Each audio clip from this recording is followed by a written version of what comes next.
I don't necessarily feel like a tomboy, but I don't necessarily feel like a girly girl. I guess I'm more in touch with it now, but now it's kind of like I'm addicted to buying new clothes and girly fashion to hide the fact that I'm still insecure. I think it's always going to be a deep rooted thing for me. I don't think I'm ever going to really truly be in touch with my feminine side, because I even have always been like, oh, I never want kids. I've never been interested in having kids. Right, femininity, let's get into it, because oh boy, I've got a lot to talk on this. I've always never felt feminine enough. And it's not to say, obviously I know it's 2023, I know a lot of people out there are a lot more open with their sexuality and stuff. This has got nothing to do with sexuality. It's purely just, I've never felt girly. Like, I don't necessarily feel like a tomboy, but I don't necessarily feel like a girly girl. And lately I have got more in touch with it. I think with fashion and things, I've become a lot more girly.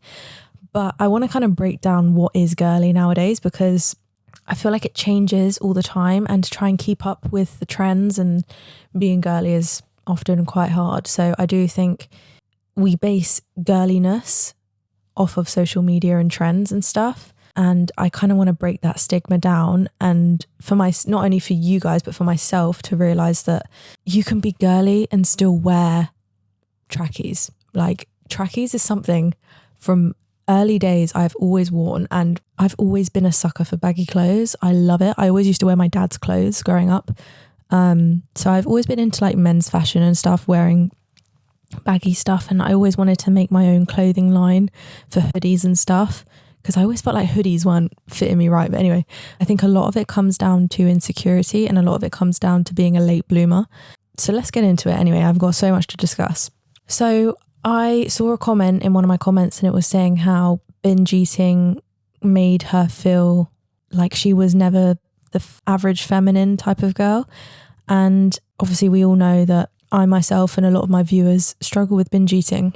And I do completely relate to that. And I relate to the fact that I've never felt girly because of my weight. I've never been the stick thin, skinny girl. Since hitting puberty and stuff, I did gain a lot more weight. It wasn't weight in the right places, if you know what I mean. I always felt like a log. I always felt like a not a stick, but a log, like just a straight log with fat in the wrong places, in my arms, in my stomach, in my face. And there were other girls that were getting it in their bums and like just in good places, and they had like wide hips. Hips is something I don't have, but you know, embrace it, you know, is what it is. But yeah, I guess I never did myself any favors either by just wearing baggy shit, but it all comes down to insecurity at the end of the day. Like I was always insecure about how I never had any shape, so I'd make that worse by covering it up and making myself look like I didn't have any shape at all. But one time the Slazenger trackies were really in, and I really wanted a pair, but because I was so insecure with the fact that I didn't have any hips and I wasn't curvy or anything like that, I got an XXXL or just something like that, like an XXL. And I remember walking into school once and I felt so confident. I was like, yeah, this is the shit. Like, because you know when you'd see trackies on girls and you think that just fits perfectly. And I don't think it's the actual size. I think it's just the way they're built. But I would just think, oh, it's because they've got bigger trackies. So I would get the XXL. And my mum once said when I walked into school, she could see me walking and you could just see these like balloon things like waving in the wind as I was walking. And yeah, that day was fucking funny because I was in my GCSEs and just like thought I was so cool. But you know, things like that is such a statement. I think nowadays baggy shit is in. I think people love baggy stuff. No one really wears tight jeans, leggings or anything like that anymore. It's all baggy. So I feel like I set the trend there. But yeah, I don't know. Insecurity is a massive one, I think, for never feeling girly enough, because it does come down to the end of the day comparing yourself to others growing up. I always covered insecurity with fashion, but in particular men's fashion, because I guess I just felt like, why is it fair that they get to wear baggy stuff and cover up themselves and women have to kind of not necessarily show skin, but show their figure off in order to become feminine? But I guess I'm more in touch with it now, but now it's kind of like I'm addicted to buying new clothes and girly fashion to hide the fact that I'm still insecure. I think it's always going to be a deep rooted thing for me. I don't think I'm ever going to really truly be in touch with my feminine side, because I even have always been like, oh, I never want kids. I've never been interested in having kids or being that like nurturing mum. Like, I guess I'm warming to it now, but I've never been like other girls where they're like, I really want kids. And I could just never relate to that, you know, but I'm hoping it will come with time, which kind of leads on to my next point of being a late bloomer. The average age for puberty is 11 in girls. I didn't get puberty until I was 16. But I feel like I've never actually truly hit puberty. Does that make sense? I feel like I've never fully developed in general. Like, this is going to sound so weird, but I think that is also partly why. Like, I remember when I was growing up, I was probably the last to get a bra. I was the last to get, you know, I had crop tops and stuff, but I never had like anything padded. I was like, oh my God. Do you know what I mean? Like, you'd want to like sneak to the shops and get one just to feel like a girl. But yeah, I just felt like I never, like, even to this day, I feel like I don't even need one. I just live in sports bras, to be honest. But I always felt like I could never relate growing up to the girls around me. And the friendships I did attract growing up in the ages, I did attract friends that didn't really have other friends. Like, we were kind of each other's own.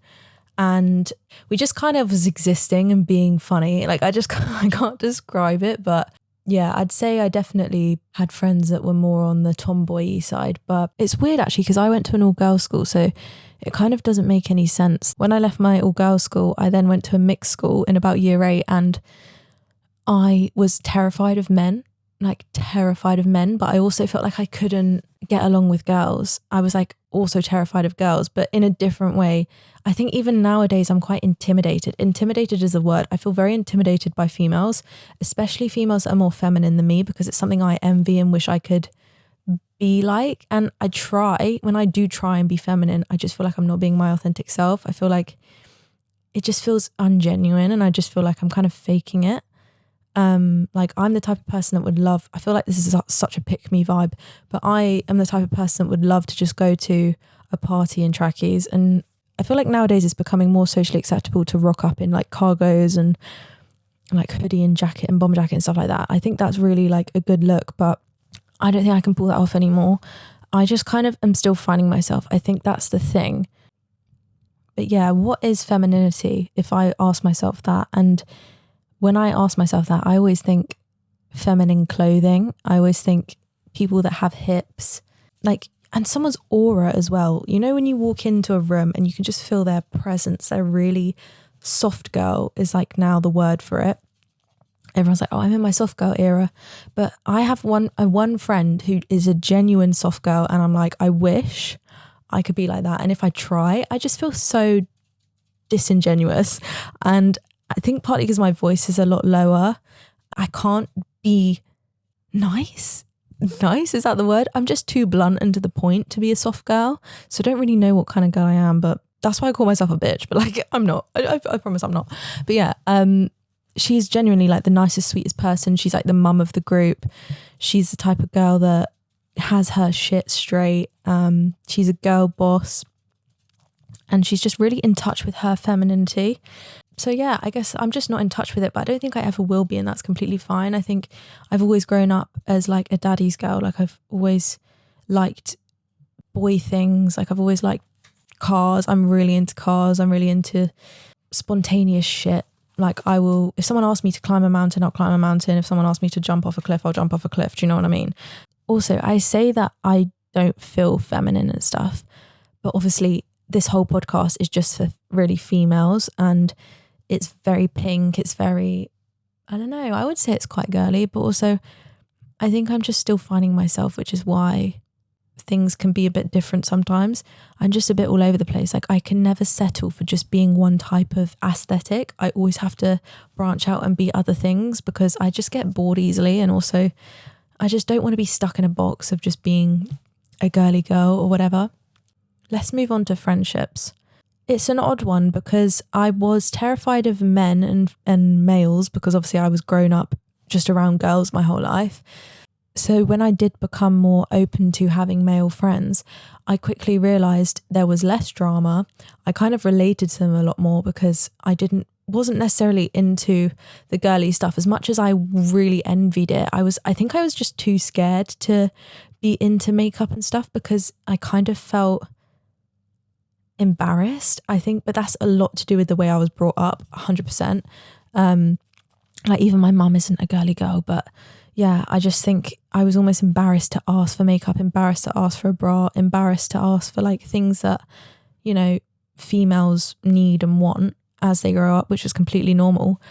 So I guess I just kind of related to men in a sense, but I think this was sort of like the toxic side of me being a female, was because I just turned against females quite quickly when I realized that men were a lot more fun to have friends around, and like men were a lot more fun to be friends with, like when I was of the age of 17, 18, 19. So I kind of disregarded females, and whenever like a female would kind of intimidate me or whatever, I'd think, oh my God, she's such a bitch. Like, and I would be the mean person, I would be the evil person. So now I'm very much a girl's girl. Like I am on the girl's side 100% of the time, mostly. I mean, it depends. I always see right from wrong, but yeah, I don't know. I am very much on the girl's side now. But it's taken me a while to get there. So I guess you could say I'm getting in touch with my femininity, but I don't know. Like I have a one friend who's kind of the same. Like one of my best friends, she's quite like tomboy and she loves to hang out with the boys. Like she's the only girl in her friendship group.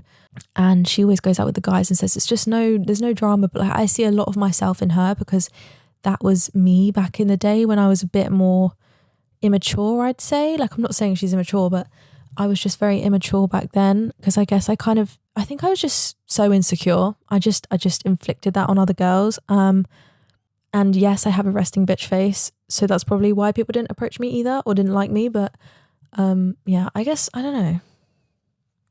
That's probably a big reason. It's just insecurity. Like, I think from the ages of 21 to 22, I really grew as a person.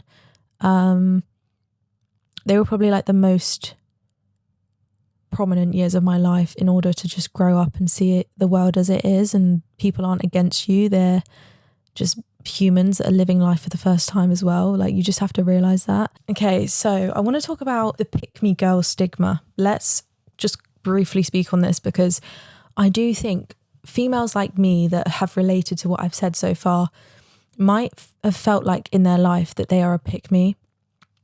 Like if you've ever felt like you're a tomboy, you now see it as, oh, I'm a pick me. If you ever felt like you could never relate to girls, you now feel like you're a pick me. Like I just feel like there's a lot of things online where it's kind of making fun of that. I do kind of get pick me girls do exist just to get the male attention, but for me it was never that. It was just I could never relate.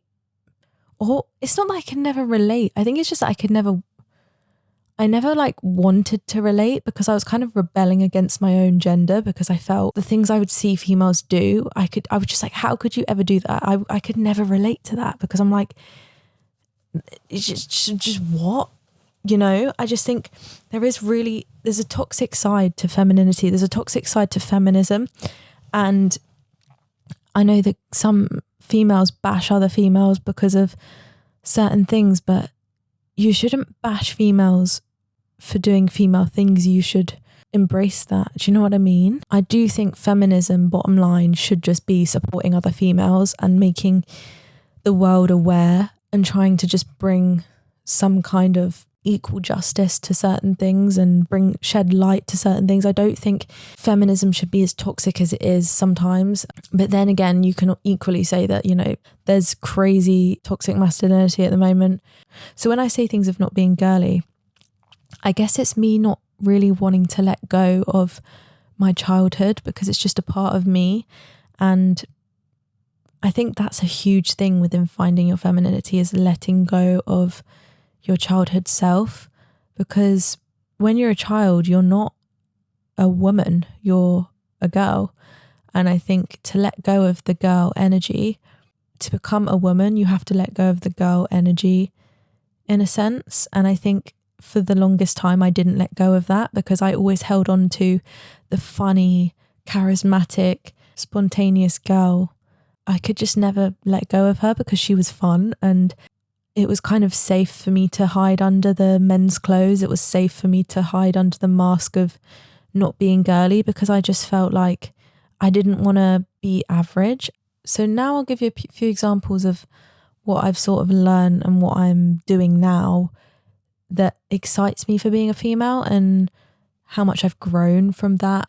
I get excited to spend time with the girls. That is one thing I absolutely love. I have a friendship group now and we're all girls, and we're all so supportive, but I think it's so hard to find female friends that aren't secretly having an ulterior motive, especially within the world we're in now. As soon as I cut them out, I did the most growing within myself. I'm so grateful and blessed to have that friendship group now that I do, and the girls that are around me now, because we just kind of get it. They're all different types of girls as well. It's not all girly girls. Some girls like love sport, and other girls like to get their nails done and be the feminine side. And then some other friends are going backpacking and traveling. Like, I just love the different types of friends I have, and it's taken me a while to get there, but it's all a part of growing, and it's all a part of growing up. So if you're within the ages of like 16 to 18, 19, I think don't stress about if you don't feel a certain feminine way. Don't stress it, because you're just finding yourself, and everything builds you up to who you are. And that's why I'm in love with the fact that I've never been feminine, because I felt like I've been able to relate to a lot more people and help a lot more people, because I've not stuck myself inside a box. I've been open to seeing other people's perspectives and not necessarily just sticking to females and females only my whole life. I've always been a massive advocate for men's mental health, for example. And, you know, I've always been an advocate for the men's side, because I do think men do have it tough, but equally that's not to distract the fact that females also have it really tough. And I can contradict myself 100% with a lot of my points, but it just changes as I grow, and I'm hoping you guys can grow with me with this. But yeah, I don't know if any of this I've said has made any sense whatsoever. I think this is one of my biggest insecurities ever. Like, it's always been one of my biggest insecurities, even to this day. And people have rubbed salt into the wound by not helping me and telling me I wear boy clothes in the past. Especially like people that were super close to me used to say that.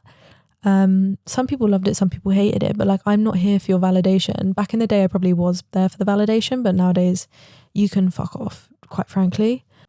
But yeah, I do think it is 2023, and thank God everyone is a lot more accepting, because I think when I was growing up, it was super tough to just do what you wanted to do. So yeah, I'm glad that we've all woken up a little bit, but I'm also aware that it can go a bit too far sometimes. But yeah, I do think we're getting there as a generation, and I'm really pleased that we are. And, you know, you should never feel ashamed of who you are or who you feel you are, because you're you. And don't let anyone tell you any different. Anyways, I hope you guys have enjoyed, and I will see you for another episode. Thank you for watching. Bye.